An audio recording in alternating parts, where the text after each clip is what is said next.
calling the course the history of science is correct, but people might be a bit misled. It's not just about what you think of when you think of science, like inventions, perfect medicines. It's also like, okay, how do we see the body? How do we think about people's bodies?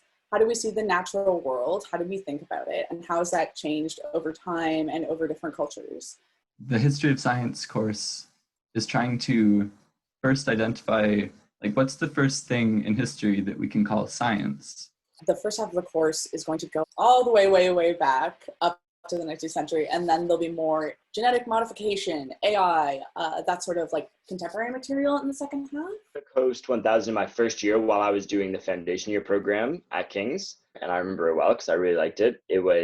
It's kind of like FIP in the sense that like you start very early on in the history of science and you work your way towards the modern period. So you learn about ancient chemists like Paracelsus all the way up to Marie Curie. I really, really like sort of looking at science as not like, okay, who's this guy in the white lab coat and what amazing thing did he discover, but who's doing the grunt work? Like who's searching the sky for those special stars every night?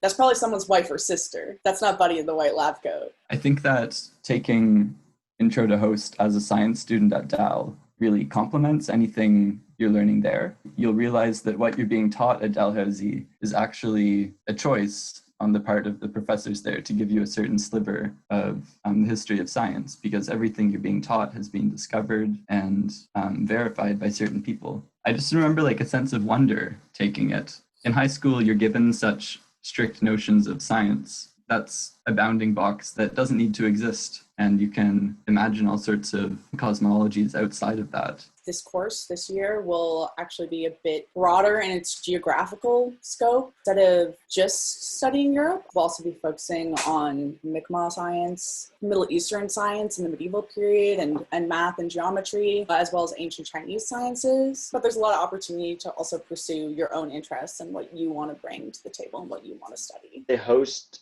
was a really good complement to FIP. So if you're in FIP, Host was really tied in well. There's a lot of stuff that's melding together, right? The whole point of FIP is to integrate everything you're learning and build on it. And this is a really great accessory to that and can add a lot to your understanding of the text in FIP. It's a good way to dip your toes into a whole wide of interdisciplinary subjects, which is really helpful, I think, for when you study anything, not just having, like a one-track mind. One of the things that we're trying to think about when we're developing this course is what can we do online that we can't do in person or is more difficult to do in person? We tried to focus on making it really fun, like as fun as possible, because we could do a lot of things that we wouldn't normally be able to do. It's going to let us get a little bit weird, which I think is the best way to learn. So I'm really excited about that.